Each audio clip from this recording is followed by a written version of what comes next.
Selamat datang kembali setelah kita liburan Idul Fitri ya, cukup panjang. Saya nggak ketemu rekan-rekan sekalian. Ini hari pertama kita melakukan doorstop. Untuk itu saya buka kesempatan bagi teman-teman yang ingin menyampaikan sepatah dua patah kata. Silakan.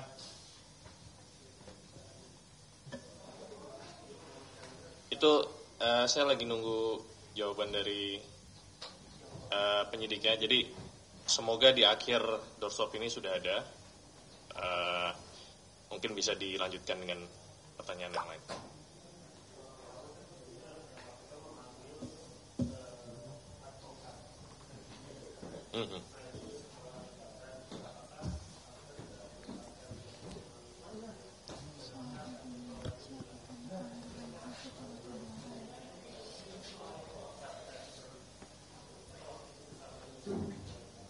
Ya, belum ada ya. Sampai dengan saat ini, info yang kami dapatkan dari penyidik untuk bahan yang ditanyakan kepada saudara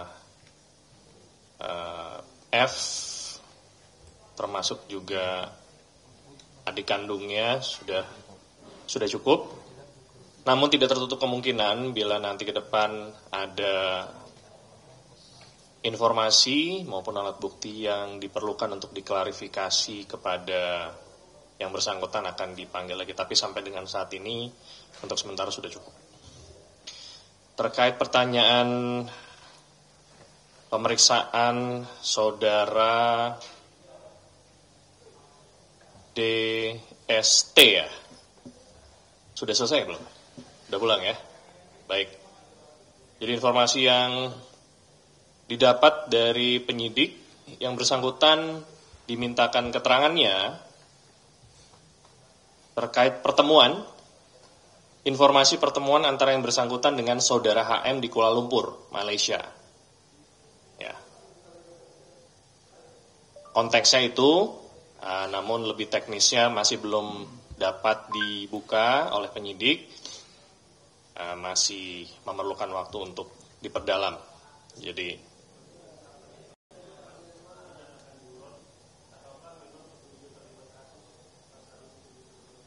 untuk sementara belum bisa saya sampaikan, tapi nanti akan saya tanyakan.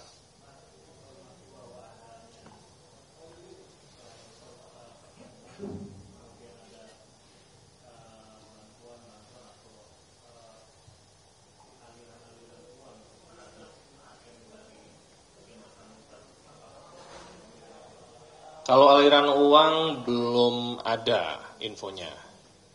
Jadi baru ada pertemuan di sana, di KL.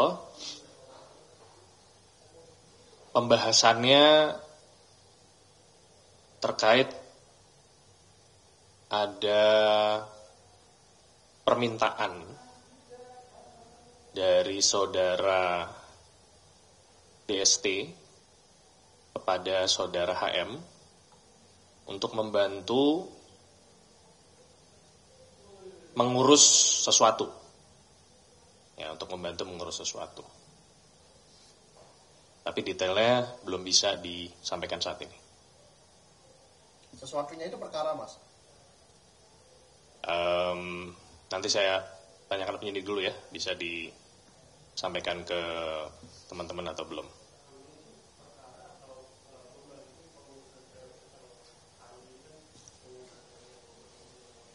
Ya, nanti saya minta ACC dulu dari penyidik ya.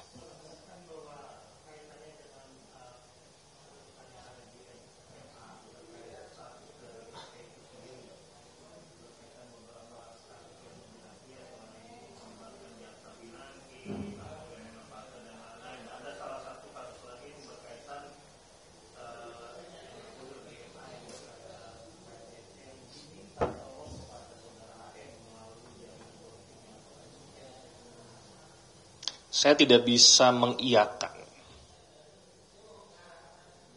tapi akan saya tanyakan teori asumsi dari Mas Mario itu.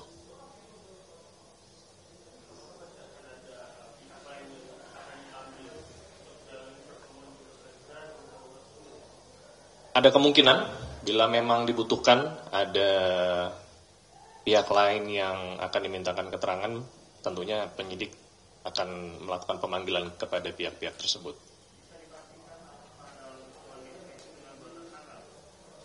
Belum bisa dipastikan. Untuk sementara baru HM saja.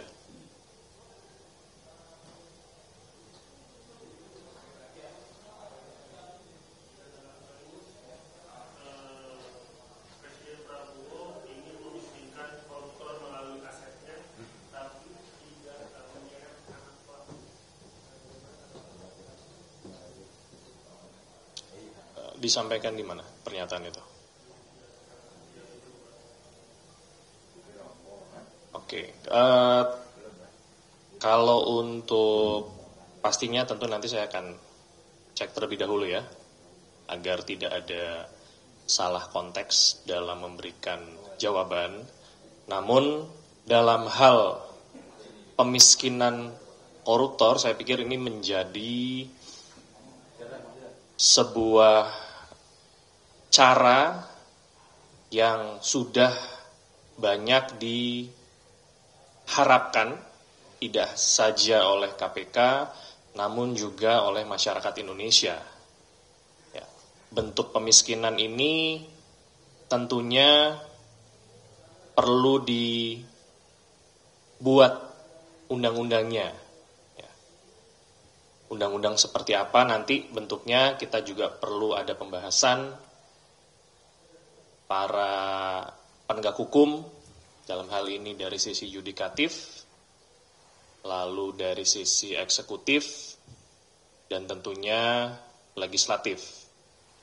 Namun secara nilai, KPK mendukung pemiskinan koruptor. Ya. Terkait mengenai masalah tidak menyentuh keluarganya, tentunya itu perlu dilihat konteksnya. Apabila ada hal-hal yang dinikmati oleh keluarga dan diketahui secara nyata, ada mekanisme di Undang-Undang Tindak Pidana Pencucian Uang di pasal 5, kalau saya tidak salah, di mana ada pihak-pihak yang memang menikmati hasil dari tindak pidana korupsi tersebut. Ya, itu nanti tentu perlu ada diskusi lebih lanjut. Tapi secara umum KPK mendukung Bapak Presiden Prabowo dalam rangka pemiskinan koruptor tersebut.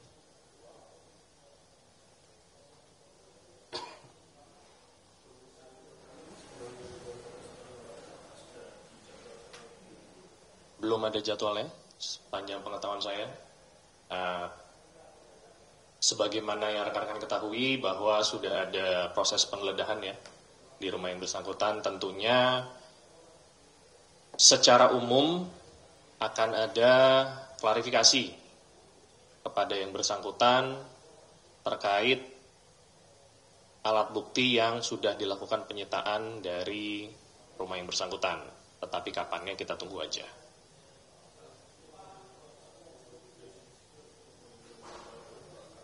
Belum bisa dibuka. Silakan teman-teman. Ya.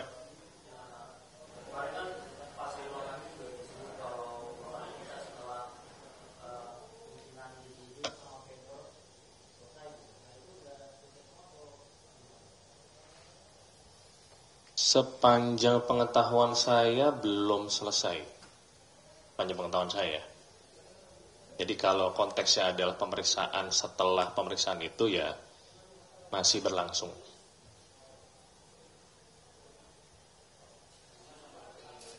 Ya.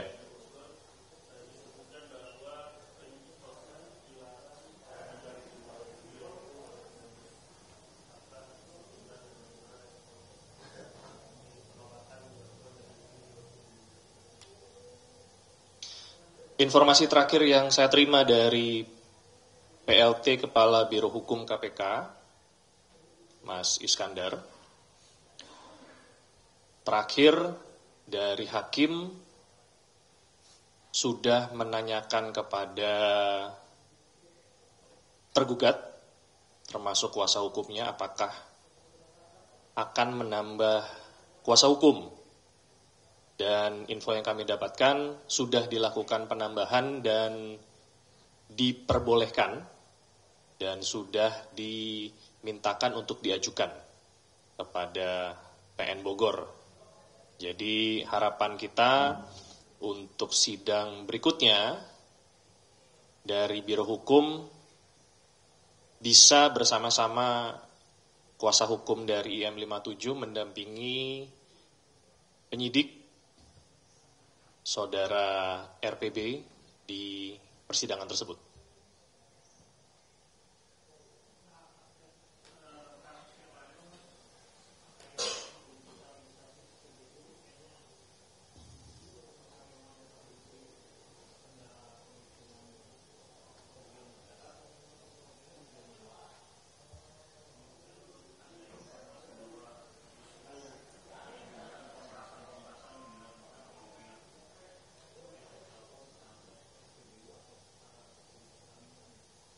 Ya, masih berlangsung, Mas Mario, penyidikannya, termasuk juga perhitungan kerugian negaranya. Tentunya penyidik dalam hal ini akan mempelajari semua bentuk tindak pidana korupsi yang ada di situ, tidak hanya dari sisi kerugian negaranya. Apakah di situ memang ada seperti yang Mas Mario sampaikan bentuk pemerasan, itu nanti akan didalami. Apakah ada suap menyuap di situ, itu juga akan didalami. Dan penyidik tentunya akan melakukan proses penyidikan ini secara komprehensif. Ya, tidak parsial, tidak sepotong-sepotong, dan itu membutuhkan waktu. Oleh sebab itu, mohon bisa bersabar dan kita tunggu update-nya bila nanti perkara tersebut sudah dianggap lengkap berkasnya untuk dilimpahkan ke jaksa penuntut umum.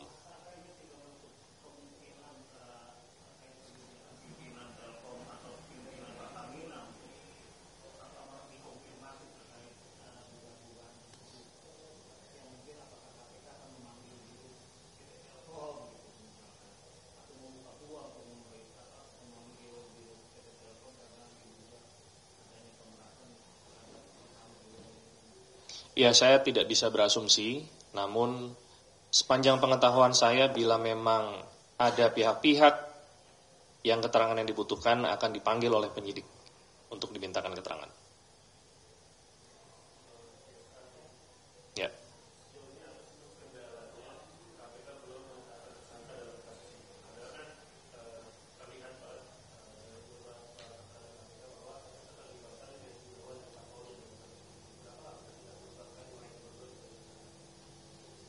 Ya, karena prinsip kehati-hatian yang dilakukan mulai dari proses penerimaan pengaduan, penyelidikan, bahkan sampai di tahap penyidikan, di mana sudah ada upaya paksa atau pro justisia, maka KPK perlu berhati-hati dalam menetapkan seseorang untuk menjadi tersangka. Hal ini itu tentu tidak hanya terjadi saat ini, ya. Mulai dari KPK berdiri di pada saat itu tidak ada mekanisme SP3. Proses penetapan tersangka itu memang memerlukan tidak hanya minimal 2 alat bukti. Ya, di KPK kita bisa 4 alat bukti itu perlu ada dulu, supaya apa? Agar jaksa penuntut umum, termasuk struktural, yakin pada saat perkara ini disajikan dan disidangkan, hakim yakin bahwa memang betul ada perbuatannya yang dilakukan oleh tersangka.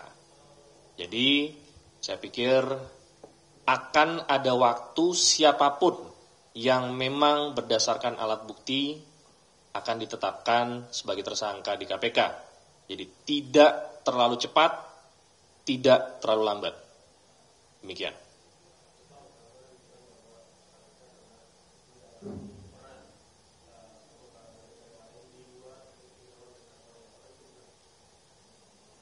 Kalau terkait mendalami, tentunya yang lebih memahami adalah penyidiknya. Ya. Siapa-siapa saja yang saat ini sedang dimintakan keterangan yang lebih memahami penyidiknya, saya pikir kita tunggu saja. Tentunya nanti pada saat sudah ada pihak yang ditetapkan sebagai tersangka, rekan-rekan pasti akan mengetahui.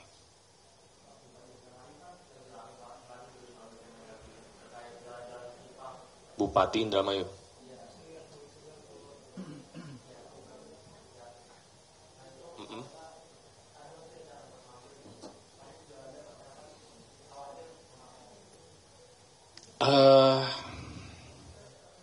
Saya pikir saat ini itu sudah menjadi kewenangan Kemendagri ya dalam hal pemeriksaan yang bersangkutan. Tentunya apabila dari hasil pemeriksaan Inspektorat Kemendagri menemukan adanya unsur dugaan korupsi, hal tersebut dapat dilaporkan ke KPK.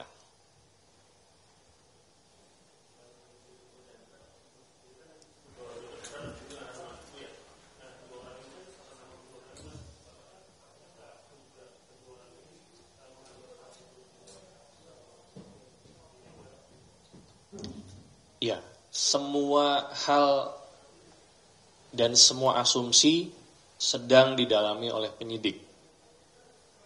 Tapi lebih tepatnya apa, saya belum bisa berbagi kepada rekan-rekan. Ya, karena masih sifatnya material, sifatnya teknis, tentunya tidak semua hal dapat dibuka saat ini. Tapi saya pikir penyidik sudah memahami konteks dan apa-apa saja yang perlu ditanyakan kepada saudara DTS.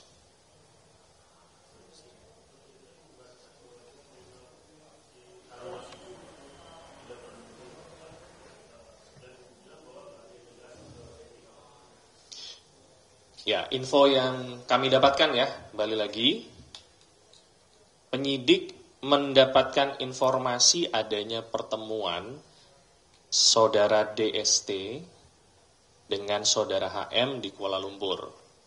Nah, pertanyaannya kan apakah informasi tersebut valid atau terkonfirmasi? Itulah fungsinya ada pemanggilan saksi, ada konfirmasi dengan alat-alat bukti yang ada. Nah, kalau seandainya ada saksi yang menyatakan seperti itu merupakan hak yang bersangkutan untuk menyampaikan. Nah, tentunya nanti tugas penyidiklah yang akan membuktikan atau mencari alat bukti yang mana untuk dimasukkan ke dalam berkas perkara dan bila dinilai oleh jaksa penuntut umum lengkap dapat dilimpah untuk disidangkan.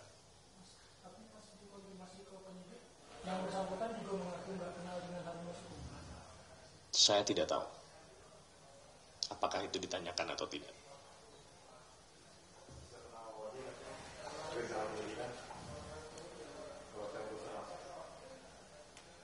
Semua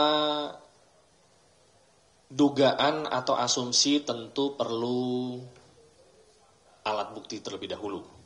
Ya, kalau mengatakan apakah bisa kena OOJ, bisa kena pasal-pasal yang lain, kita sebagai aparat penegak hukum harus berdasarkan alat bukti. Ya, jadi kita tunggu saja. Seandainya memang ada, tentunya akan diproses. Tapi kalau tidak, fokus dari penyidik saat ini adalah penanganan penyidikan perkara tersangka HM dan DTI.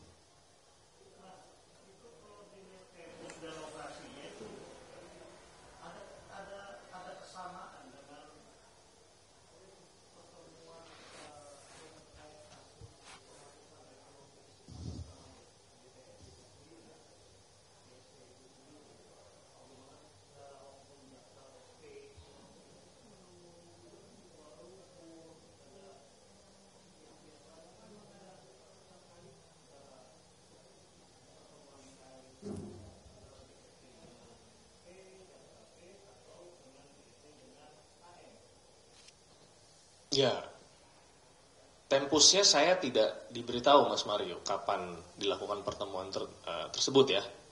Jadi kita tidak bisa menduga apakah memang ada kesamaan sebagaimana yang Mas Mario sampaikan atau tidak.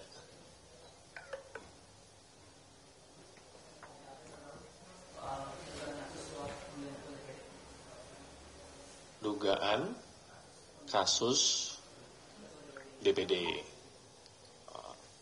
Sampai dengan saat itu laporan ya, pengaduan ya. Bulan apa tuh? Februari ya. Ya. Kemungkinan besar masih dilakukan penelaahan, ya. Karena sifat informasi di Direktorat PLPM maupun Direktorat Penyelidikan ini sifatnya tertutup. Jadi sampai dengan saat ini saya belum terinformasi ada perkara tersebut dinaikkan ke tahap penyidikan.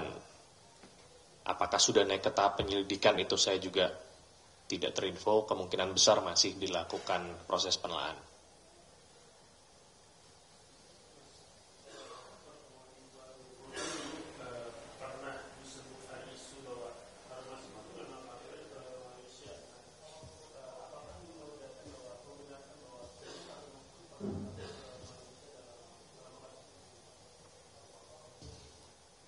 Belum ada info terkait itu.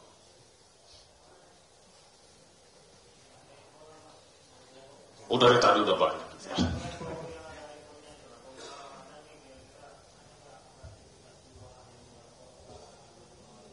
Masih dipelajari, ya masih dipelajari karena pertanyaan ini juga terjadi selama libur Idul Fitri ya kepada saya selaku juru bicara dikarenakan kantor juga baru aktif kemarin, jadi masih dilihat dan dipelajari apakah ada laporan-laporan yang masuk terkait gratifikasi yang dilaporkan kepada KPK atau tidak.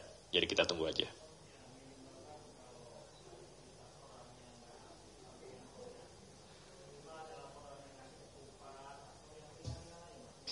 Kalau ada nanti akan kami sampaikan ke Mas Mario. Ada lagi teman-teman? Belum ada. Sudah ditanyakan Mas Chandra tadi.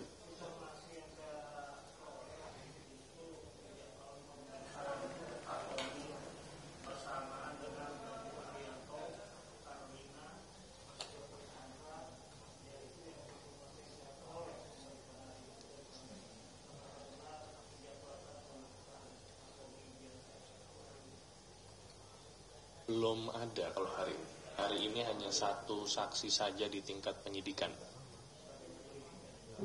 Saya tidak tahu kalau ada panggilan di tingkat penyelidikan ya, teman-teman.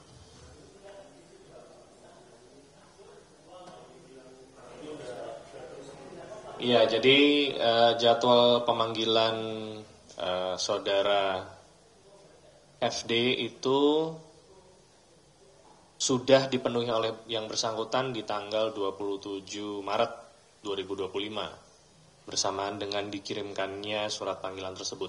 Nah, sehingga yang dijadwalkan atau yang diterima teman-teman itu merupakan jadwal formal di mana secara pemenuhannya sudah dilakukan oleh yang bersangkutan. Cukup? Pemeriksaan siapa?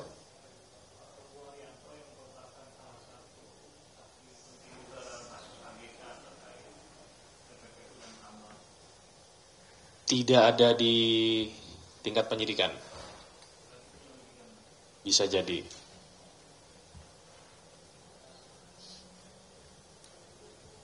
Cukup ya?